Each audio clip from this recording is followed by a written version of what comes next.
Programa de opinión de producción nacional independiente, con elementos de lenguaje, salud, sexo y violencia, apto para todo público.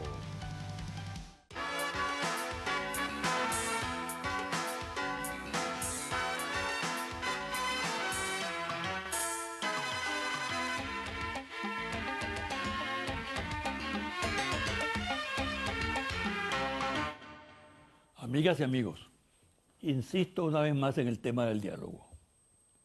No es fácil lograr que los factores en pugna del país, por cierto, no solo los políticos, se entiendan para dirimir civilizadamente sus diferencias en torno a una mesa.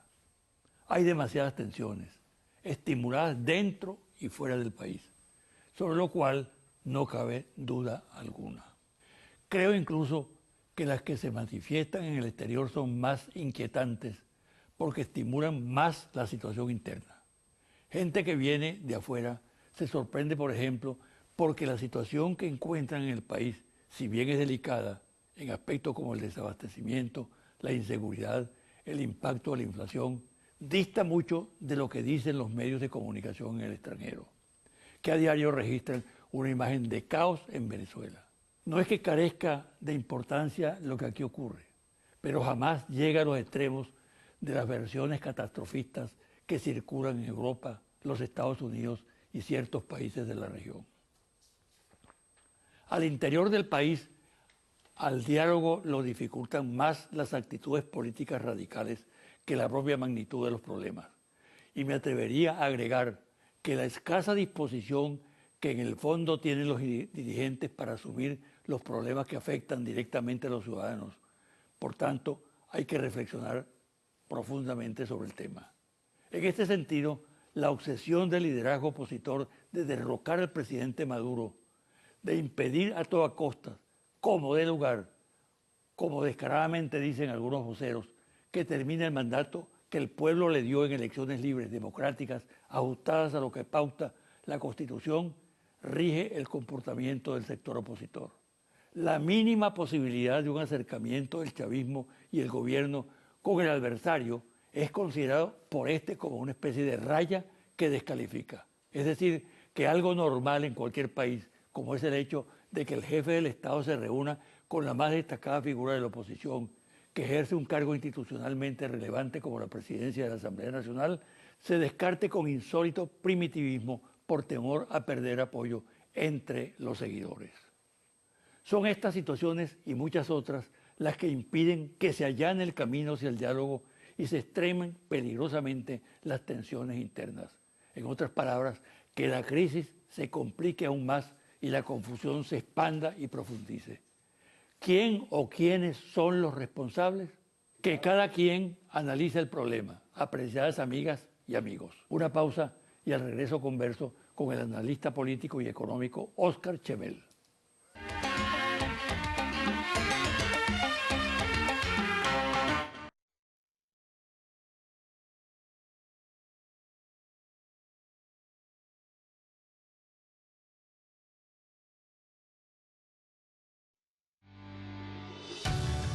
Estás viendo José Vicente Hoy.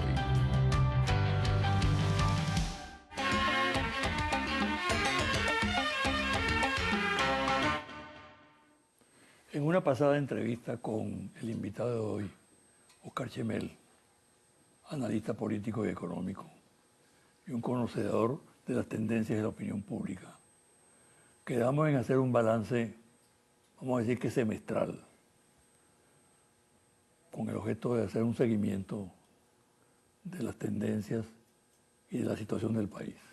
Vamos a iniciar la entrevista de hoy conversando acerca del primer semestre que culminó en el mes de junio y luego el segundo semestre que se inicia precisamente en el mes de julio.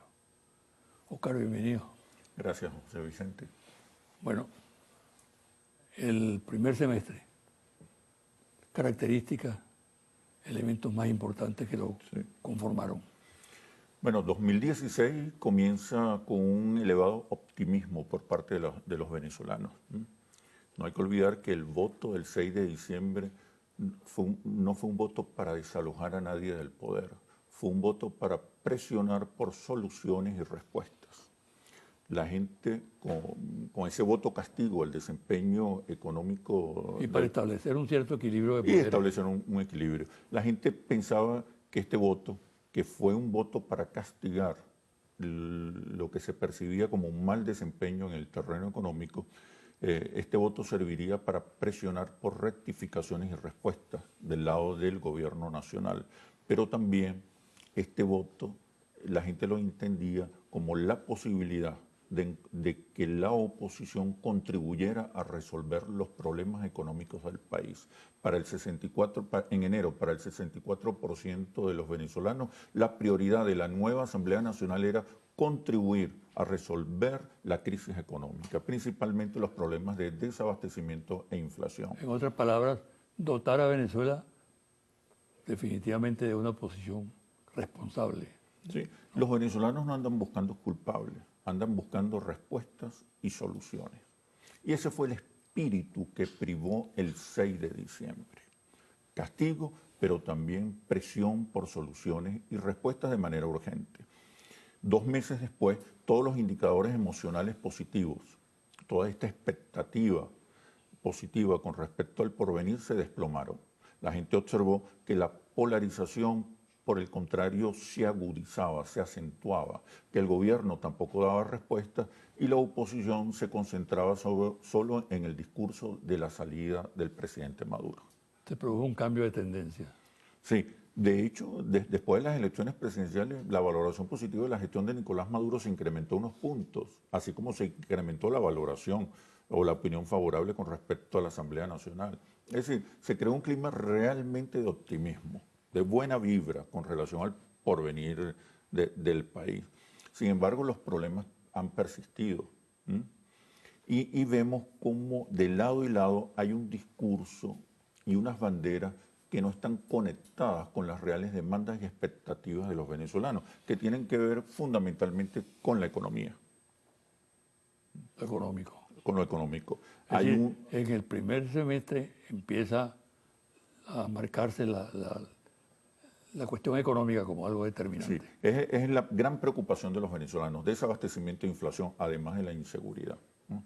Evidentemente, el gobierno ha venido tomando decisiones un poco lentas, desarticuladas, con ejecuciones deficientes, pero ha venido tomando medidas en la dirección correcta, ¿no?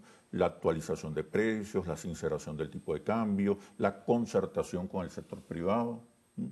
De manera de buscar acuerdos y espacios para incrementar o promover la inversión y la producción y la productividad.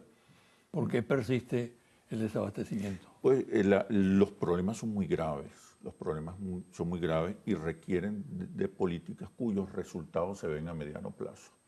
Hoy el desabastecimiento viene signando un rumbo descendiente, es decir, no ha seguido creciendo el desabastecimiento, ¿no? De todas maneras sigue siendo grave.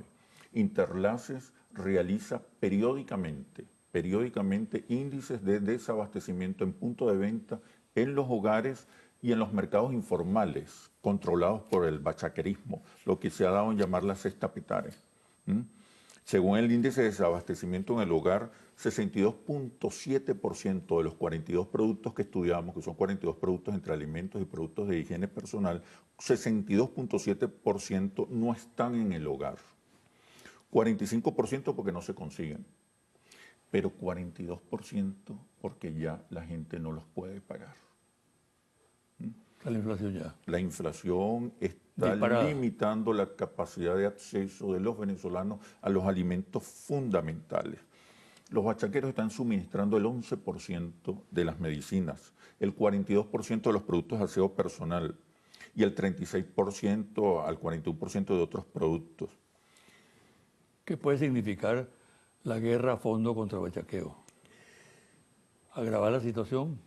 Hay que luchar a fondo para estabilizar los precios, pero fundamentalmente para promover la producción y la productividad. Ahí está la clave del problema del desabastecimiento.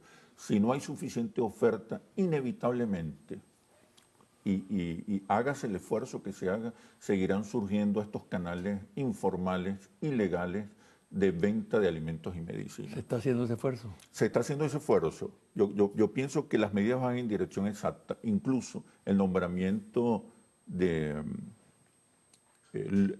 Padrino López, el nombramiento de Padrino López, Vladimir Padrino López, ministro de la Defensa, como dirigente fundamental, como rector fundamental de la misión de abastecimiento y seguro, es una señal positiva. Es una señal positiva para los mercados, para el país. Ya hablaremos más adelante de Padrino López y lo que significa su presencia en ese frente. Sí. Ahora, ¿qué conclusión sacas tú de ese primer semestre? Sí. ¿Se perdió todo? No, como le digo, la oposición sigue en su discurso tradicional de hace 20 años. Es un discurso basado en la denuncia y en la crítica, que antes no funcionaba porque había niveles de valoración positiva en la gestión del presidente Chávez muy elevados, de más del 50 y 60%. Entonces ese discurso no estaba en sintonía con el clima nacional. Hoy es un discurso que de alguna manera interpreta el descontento y el malestar que existe en el país. 81% de los venezolanos piensa que el país va por mal camino. Sin embargo, cerca del 40% de los venezolanos preferiría que el presidente Maduro resolviera los problemas económicos antes que volviera un gobierno de oposición. Ese es un porcentaje que era del 54% el año pasado, ha venido bajando. De todas maneras, significa que hay un sector importante de la población que todavía piensa que hay oportunidades para el gobierno bolivariano. Eso por parte de la oposición, un discurso anclado fundamentalmente en la denuncia y en la crítica, que no cuestiona los significados fundamentales de la hegemonía cultural chavista. Pero por otro lado, también por el lado del gobierno nacional y del chavismo, un discurso que no está en sintonía con las nuevas demandas y expectativas, un discurso que sigue anclado en el pasado, con una hiperdiscursividad revolucionaria que no logra construir los consentimientos, los respaldos mayoritarios hacia la gestión del gobierno y hacia el proyecto bolivariano. Es decir, Entonces, sin política de alianza. Sí, hay una especie de crisis hegemónica donde ninguno de los dos está ganando. Hay una crisis económica porque hay una crisis orgánica. La segunda crisis orgánica más profunda y severa de la revolución bolivariana. La primera fue en el 2002, ¿no? En momentos de crisis económica, las crisis económicas, los periodos de desestabilización económica tienen un impacto enorme sobre el orden político y cultural. Se debilitan los respaldos, las lealtades, se debilita la hegemonía. La hegemonía entendida como esa capacidad para convencer, persuadir, obtener respaldos mayoritarios hacia un proyecto determinado. Ahora da la impresión de que en esos momentos de crisis se dispara la lealtad chavista. Hay una base social de apoyo muy importante, a pesar de que hay una severa crisis económica que se manifiesta dramáticamente en los niveles de abastecimiento de alimentos y medicinas. A pesar de eso, hay una base social de apoyo cercana al 30%. Esto tiene que ver con la conciencia del ciudadano. Tiene que ver con el convencimiento de que lo más conveniente para el país es el proyecto bolivariano. Tiene que ver con la profundización del respaldo a las banderas de justicia social, soberanía, opción por los pobres. ¿No? Y eso no lo explota suficientemente el chavismo. El chavismo tiene que actualizar ese discurso. Las banderas de hace 15 años no son las mismas banderas de hoy. El presidente Chávez lo entendió perfectamente en las últimas intervenciones a través de los medios de comunicación, las últimas presentaciones a través de los medios de comunicación. El comandante Chávez visualizó claramente que se iniciaba una nueva etapa. Habló del reimpulso de la revolución, acuérdense, habló del reimpulso de la revolución y que en esta nueva etapa del proyecto bolivariano había que concentrarse en la gestión, en las soluciones, en el respaldo, en las soluciones y en los resultados. Creó el Ministerio para el Seguimiento de las Obras, de la Gestión Pública y entendió claramente que la revolución iniciaba una nueva etapa. que había que construir nuevos consensos y consentimientos en la población, que había que buscar alianzas, porque el chavismo venía perdiendo respaldo social y electoral. Claro, la brecha era muy grande, se perdía respaldo social y electoral, pero se seguían ganando elecciones. Además, para el chavismo es clave entender, y eso lo entendía el comandante Chávez de manera determinante, el chavismo tiene que entender que esto es una revolución que avanza, se consolida, se fortalece a través de procesos electorales, que en el fondo son procesos de construcción hegemónica, de construcción de consensos y mayorías. Y para eso tienes que tener una política de alianzas. Ese planteamiento no ha tenido continuidad. No, yo creo que de manera equivocada, desacertada, el discurso del chavismo, el discurso del actual liderazgo, sigue anclado en las viejas victorias. No está proporcionando nuevas respuestas a las nuevas preguntas, no está dando respuestas a las nuevas inquietudes y demandas de la población. Dame un ejemplo. La gestión. Es decir, hay una hiperdiscursividad revolucionaria que está concentrada en el antiimperialismo, en el anticapitalismo, en la confrontación social, en el socialismo, que no digo que haya que abandonar, pero hay que replantear, porque la gente quiere escuchar respuestas con respecto al desabastecimiento, a la inflación, a la inseguridad, ¿no?, al deterioro de algunos servicios públicos, a la crisis económica en general. Las crisis económicas impactan la subjetividad de los venezolanos, impactan la subjetividad de los ciudadanos, ¿no? Y ahí el trabajo que está haciendo, la comunicación que está haciendo hoy el chavismo no es suficientemente efectiva. De hecho, a pesar de que las medidas son correctas, de que se está iniciando una etapa de rectificaciones, estas no han tenido ningún impacto en la valoración positiva de la gestión del presidente Chávez. No han tenido ningún impacto en las expectativas positivas con respecto al porvenir. La batalla hegemónica la está perdiendo hoy el chavismo.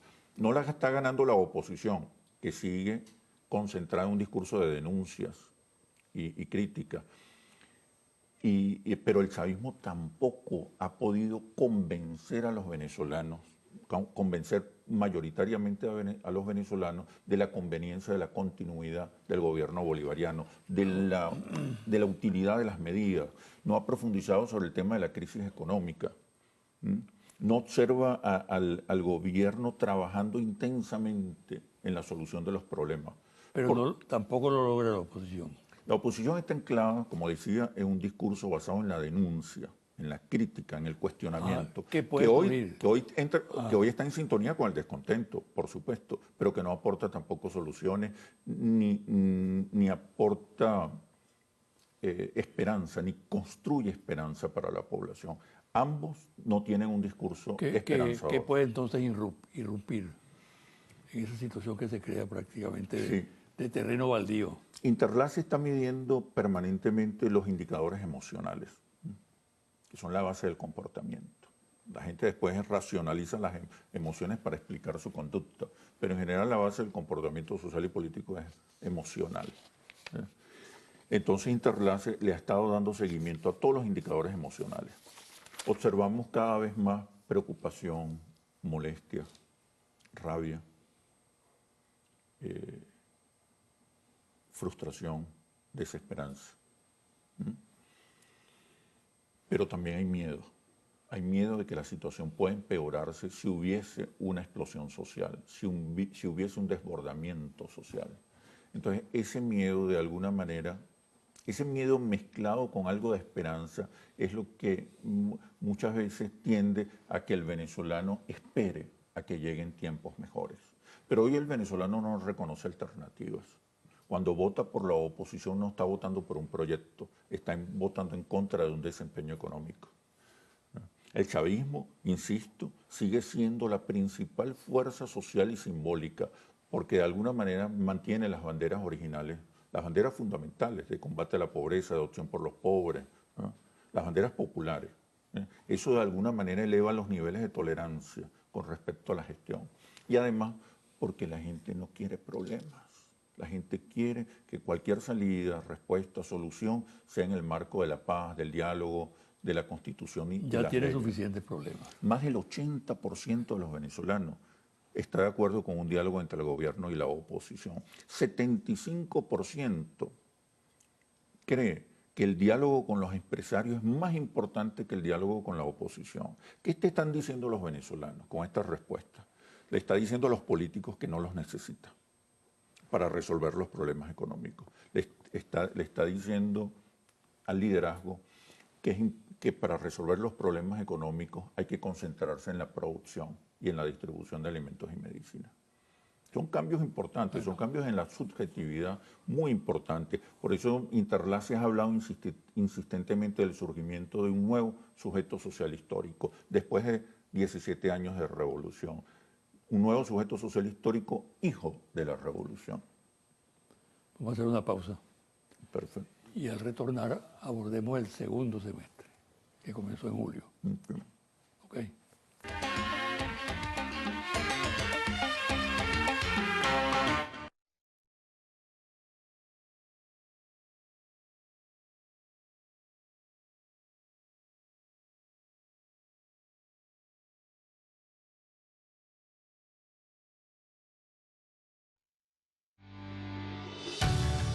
Estás viendo José Vicente Hoy.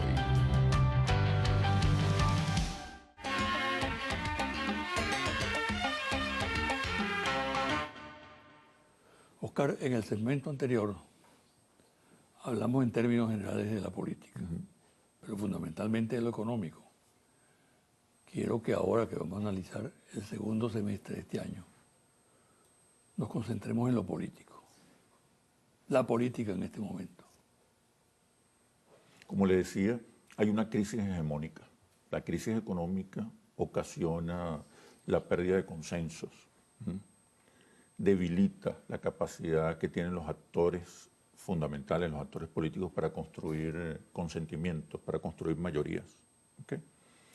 La oposición parece insistir en una estrategia de caotización y de desbordamiento social, para provocar un desbordamiento social. El revocatorio muy probablemente no ocurra este año. Si llega a ocurrir, es el próximo año. Eso le resta a la oposición una de sus banderas fundamentales y uno de los soportes en los que está concentrado su discurso, que es el discurso de la denuncia, el discurso de siempre, de hace 20 años. La oposición no ha cambiado ni caras ni discurso en los últimos 20 años. Entonces tenemos una oposición que va a insistir en la salida del presidente Maduro, cuando lo conveniente era que siguiera ocupando espacios, convirtiéndose en una alternativa. Y las elecciones regionales eran una oportunidad Poniendo extraordinaria. acento en la elección de gobernador. Claro, a la oposición no le conviene tampoco recibir un país con dificultades económicas, porque no tiene proyecto, no tiene poder cultural, social y simbólico para afrontar los desafíos de las rectificaciones y medidas económicas que hay que tomar. El presidente Maduro está avanzando en la dirección correcta, como le decía, pero falta ir mucho más allá, crear marcos legales, políticos y simbólicos que favorezcan la producción, la productividad, las inversiones. Ha avanzado bien con las CLAP, que son un sistema de abastecimiento coyuntural pero oportuno, ¿no? Mientras se va estabilizando la economía, se estabilizan los precios, los salarios y se promueve la producción. En todo caso, No es a eso lo que le teme la oposición. la oposición ha declarado, Una recuperación. que van a hacer todo lo posible para que no se produzca una estabilización del gobierno nacional. Lo declararon hace unos días, ¿no? En la medida que ellos impidan que el gobierno se estabilice, es decir, que las medidas económicas tengan resultados, ellos van perdiendo posibilidades. Porque, insisto, su discurso está concentrado en la denuncia y no en la resignificación de la realidad, no en el convencimiento de los venezolanos con respecto a un proyecto mejor, no en la construcción de mayorías reales, sociales, políticas y no solo electorales. Por su parte, el chavismo tiene el grave desafío de, por un lado, concentrarse en mantener cohesionado el aparato del Estado. Eso es indudable. Pero tiene que dar la pelea hegemónica en la calle. Tiene que convencer acerca de las virtudes de sus decisiones. Tiene que convencer acerca de la ruta que ha tomado. Tiene que establecer alianzas y consensos, construir mayorías. Dar la pelea en los sindicatos, en las universidades, en los colegios, en las comunidades, en los medios de comunicación, dar la batalla por la opinión pública. Allí es donde se construyen las verdaderas hegemonías. Es decir, en resumen, tiene que dar la batalla y seguir avanzando en la construcción del poder popular. Lo social, ¿cómo lo percibes? Porque cuando se habla del tema de lo social, se piensa que la situación económica puede terminar una insurrección popular. Hay malestar, hay descontento. 81% de los venezolanos piensan que el país va por mal camino. ¿Se puede traducir eso en insurrección? Los venezolanos, y eso está recogido en los incesantes estudios, los periódicos estudios que hacen Interlace sobre el clima socioemocional, que revelan que hay malestar, hay descontento, hay preocupación, hay temor, pero todavía no hay rabia ni desbordamiento. Para más del 60% de los venezolanos, la posibilidad de una explosión social, el escenario de una explosión social empeoraría su situación económica.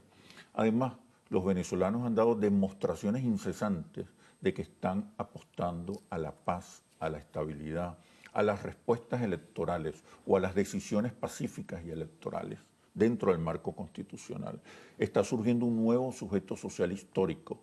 Desaparecen los niní, desaparece ese segmento que fue bautizado por nosotros, por Interlace como niní, desaparece. Se está creando una especie de nueva mayoría simbólica cuyo perfil fundamental podemos describirlo como un apoyo a un modelo mixto de economía, a un rol protagónico del Estado en la economía, a un rol también importante de la empresa privada. privada. ¿No crees que el peso icónico que tiene la Constitución del 99 es muy grande?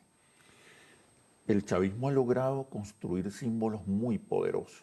La Constitución, la inclusión, la dignificación de los pobres, el respeto por las mayorías. La patria. La patria. Pero también, además de esas banderas, hoy los venezolanos quieren que aparezcan los alimentos en los anaqueles, que no se vaya la luz, que los servicios públicos funcionen mejor, que podamos salir a la calle y no ser víctimas del AMPA o de los criminales. Es el momento de la gestión. Lo decía Chávez, insisto, cómo el comandante Chávez entendió perfectamente que había que fortalecer las mayorías alrededor del proyecto bolivariano. Esta es una revolución que se sustenta y fortalece a través de eventos electorales, no a través del poder del Estado, sino a través de la construcción de mayorías electorales. Y para eso necesita sumar y no confrontar. La etapa de la polarización hoy, o la estrategia de la polarización hoy, le conviene a la oposición, por los niveles de descontento tan altos que hay. Pero al chavismo, por el contrario, hoy la estrategia es la de sumar, incorporar, incluir a cada vez más sectores. ¿Qué papel juega en este momento el tema militar? Es fundamental. Fundamental. El porvenir, y se lo digo con toda responsabilidad, el porvenir de Venezuela pasa por lo que ocurra en las Fuerzas Armadas Nacionales Bolivarianas y por lo que ocurra dentro del chavismo.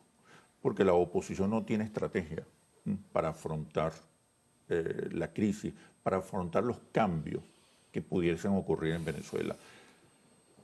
El chavismo y las Fuerzas Armadas Nacionales son dos actores claves indispensables que van a decidir el futuro del país.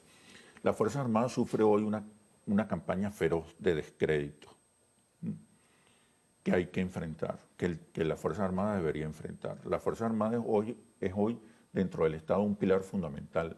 Es la institución mejor valorada de las instituciones del Estado. Además, no hay que olvidar, más allá de los niveles de reputación que pueda tener, que siguen siendo significativos, no hay que entender el impacto simbólico, el poder simbólico que tienen las Fuerzas Armadas en los sectores populares, porque es un mecanismo de ascenso social, por su épica, por lo que significa como reconocimiento social.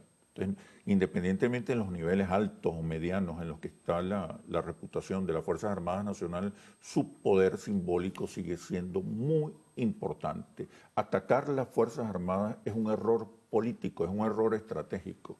Lo que ocurra en Venezuela tiene que ver mucho con lo que ocurre dentro de las Fuerzas Armadas. Y allí el liderazgo de Padrino López es fundamental. La especulación de la oposición en torno a la figura de Padrino López. Padrino López es el líder militar hoy más importante, más influyente, más respetado dentro de la institución castrense. ¿Y afuera? Los empresarios recibieron muy positivamente la incorporación o la designación de Padrino López como jefe de la misión de abastecimiento seguro. Tiene el reto de avanzar rápidamente en la solución del problema del desabastecimiento. Tiene que dotarse de un discurso sincero, realista, sobre el diagnóstico de la situación. Tiene que tomar decisiones duras. El tema de la corrupción muchas veces obstaculiza, limita, sabotea la efectividad de las medidas. Su capacidad de mando debería contribuir un poco a transparentar todos los procesos de producción y distribución de alimentos y medicinas. Tiene un rol fundamental. El éxito de Padrino López en este semestre va a ser el éxito del presidente Maduro y del gobierno bolivariano. Y allí yo creo que Padrino López tiene un protagonismo crucial. ¿Y la intriga? La campaña feroz se da contra dos. Fíjese que las campañas de crédito se están dando en este momento contra dos instituciones fundamentales, las Fuerzas Armadas y PDVSA. Dos instituciones fundamentales para el desarrollo económico, dos instituciones fundamentales para la construcción de hegemonía. Yo creo que hay que buscar la manera de proteger, defender y consolidar el prestigio de estas dos instituciones. Por eso insisto en que el discurso bolivariano tiene que ser actualizado, renovado, y pensando siempre en convocar a las mayorías, en construir consensos, en construir consentimiento. Esa es la clave. La hegemonía no se construye dentro del Estado, la hegemonía se construye en la calle. Y cuando hay crisis orgánicas provocadas por la crisis económica, que a su vez debilita la hegemonía de los actores fundamentales, es vital la comunicación. La comunicación no se puede descuidar y no se puede concentrar en un discurso épico revolucionario. Tiene que ser un discurso que involucre y convoque a las mayorías. La estabilidad institucional puede verse perturbada con la frustración de la oposición, por ejemplo, porque no hubiese revocatorio y por otras fallas que ha tenido. No la conduce a la desesperación. Sí, la gente está buscando salidas, ya sea a través del gobierno o a través de la oposición. Pero no violentas. No violentas. Este es un país que definitivamente ya apostó a la paz, que definitivamente ha apostado a la paz y a la estabilidad, que teme incluso que un desbordamiento social pueda empeorar la situación. Por eso espera, paciente y esperanzada, a que se produzcan las rectificaciones y las soluciones necesarias. No vemos riesgos a corto plazo de un estallido social, de un desbordamiento social como el que vivió Venezuela con el Caracazo. Yo creo que son escenarios descartados, ¿no? Puede haber focos de violencia, seguramente los habrá. Este segundo semestre, los factores que adversan al gobierno bolivariano se van a afincar en la protesta social, en las situaciones extraordinarias, en el encadenamiento de situaciones difíciles para la población. Es decir, vamos a transitar por un piso Vamos de vidrio. a atravesar por como le comentaba hace unos meses, estamos transitando por un terreno, por un camino muy turbulento, por un sendero muy turbulento. ¿Tu pronóstico para este El segundo pronóstico semestre? desde el optimismo. ¿Cómo va a concluir este segundo semestre? ¿Cómo va a concluir el año 16? Sí, desde el optimismo del corazón. Yo espero que los actores fundamentales entiendan que es necesario ir a un diálogo, que ninguna de las dos fuerzas tiene la capacidad para aplastar a la otra, que el chavismo sigue siendo un poder simbólico y social muy importante y la oposición un poder electoral también muy importante, pero ninguno podrá avasallar al otro. Es necesario que se produzcan acuerdos, consensos. fundamentales en los actores principales de la política venezolana, para construir una visión de país común, compartida, e iniciar las rectificaciones necesarias. Pero la primera responsabilidad la tiene el gobierno bolivariano. La oposición seguramente va a seguir transitando una estrategia Pero el gobierno está llamando para provocar la salida. Está llamando permanentemente al diálogo. Diálogo, pero con un discurso que a veces es polarizante, confrontador, violento, una hiperdiscursividad revolucionaria que Chávez transformó. Esa hiperdiscursividad revolucionaria de nuestra izquierda, de los años 60 y 70 que ambos conocemos, Chávez la reconfiguró y le dio a esa izquierda con un histórico 6-7% de votos, le proporcionó a esa izquierda pueblo, mayoría, respaldos contundentes, porque simplemente replanteó el discurso. Yo creo que hay que resimbolizar el legado del discurso de Chávez y abandonar esa hiperdiscursividad revolucionaria, épica, muy, muy presente en los años 60, para que esa izquierda no vuelva a las catacumbas. Chávez rescató, sacó a la izquierda de las catacumbas con un discurso renovado, actualizado, que incorporaba todo, con un discurso que entraba más en sintonía con las expectativas y demandas de la mayoría de los venezolanos. Ese es el gran reto del chavismo y eso es muy importante entenderlo, porque hay una nueva etapa en la revolución y Chávez lo entendía. Hay una nueva etapa que obliga al chavismo a repensar la vida democrática y electoral, a repensar el poder popular y los espacios donde se construye hegemonía, que son espacios en la calle. Es decir, que el legado de Chávez no es un catecismo. No, es un pensamiento, un legado que tiene que reinventarse, renovarse, actualizarse. Y el tema de la hegemonía es clave.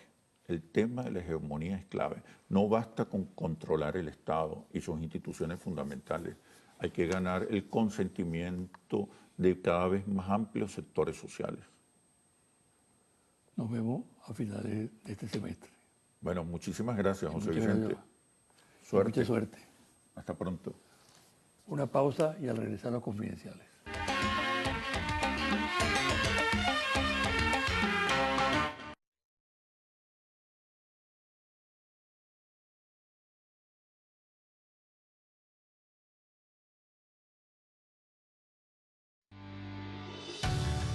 Estás viendo José Vicente Hoy.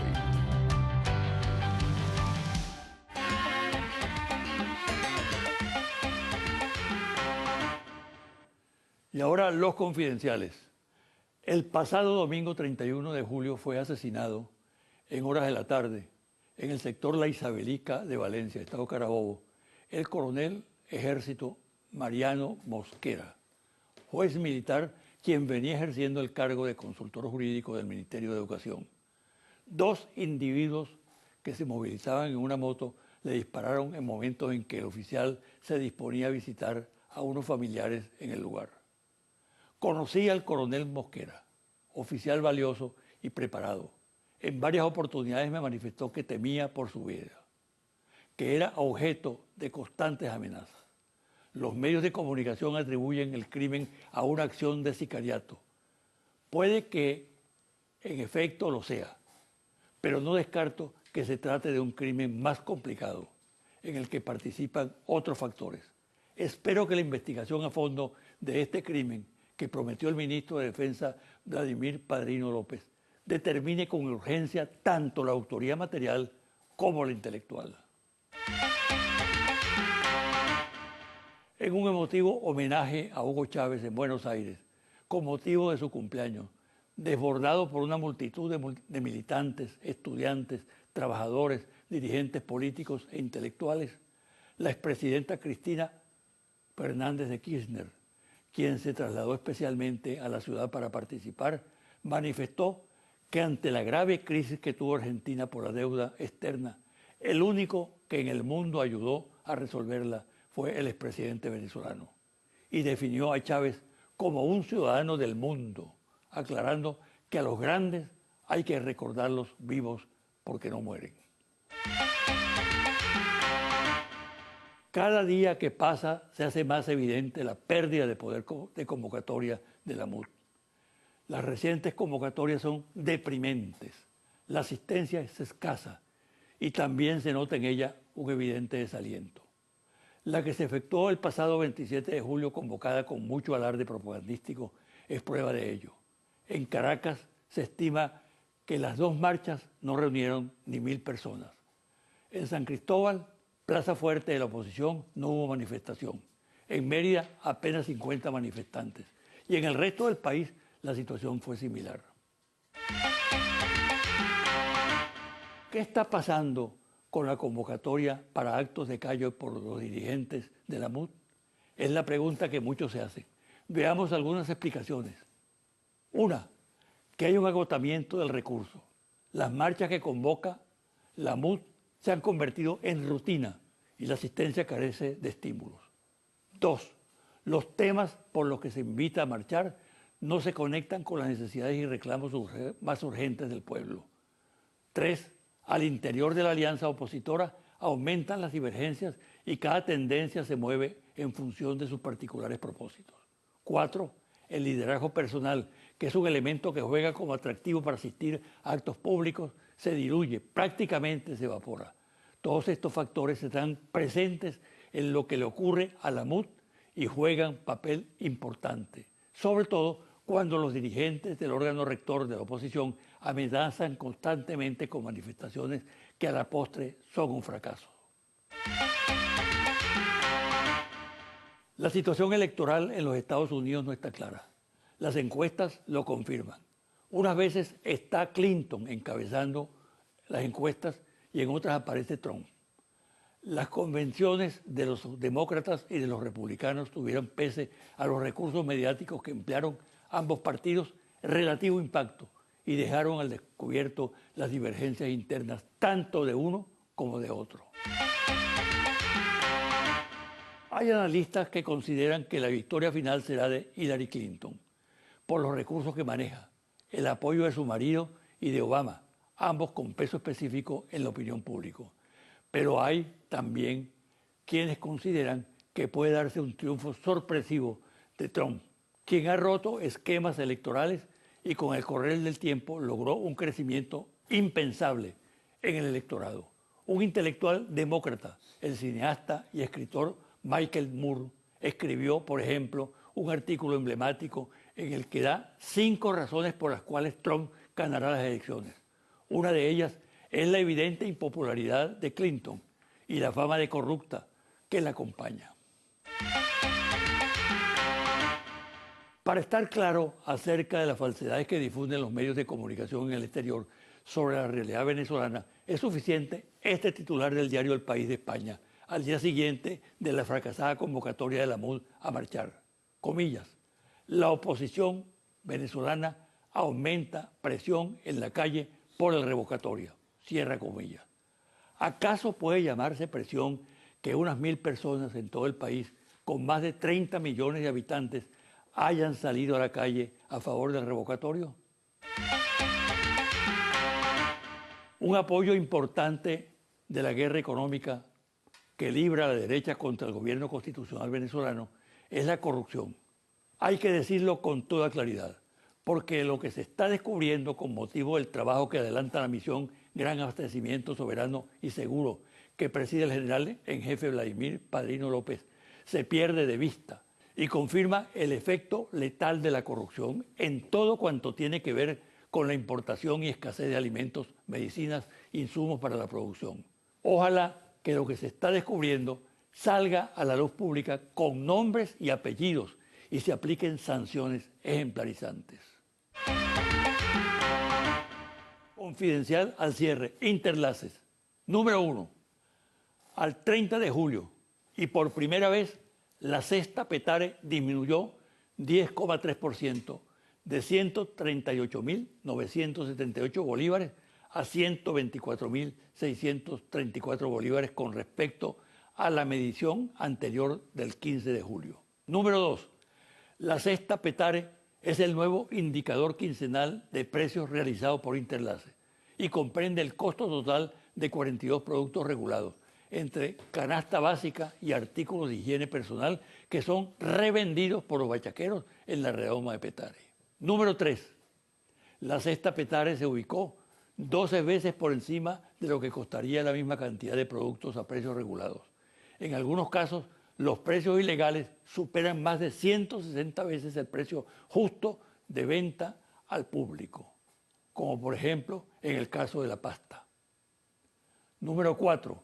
En esta oportunidad se encontraron 38 productos, apenas 4 menos de los 42 evaluados, lo que representa un nivel de abastecimiento del 90%. Los bachaqueros mostraban variedad de presentaciones y distintas marcas en alimentos como leche completa, harina de maíz, harina de trigo, aceite, azúcar, arroz y pasta, entre otros. Número 5. El descenso de precio más significativo se ubicó en la leche de fórmula para bebés de 900 gramos, que bajó de 15.000 bolívares a 4.000 bolívares y se mantenía hasta entonces como el producto más caro de la cesta Petare de Interlaces. Esto coincide con una mayor oferta de este producto en cadenas de farmacias y supermercados. Número 6. En el recorrido realizado por el equipo de investigación de Interlaces no se observaron militares en la zona, pero sí un contingente de Policía Nacional Bolivariana, al tiempo que los bachaqueros vendían mercancías sin impedimento alguno. Hasta aquí el programa de hoy.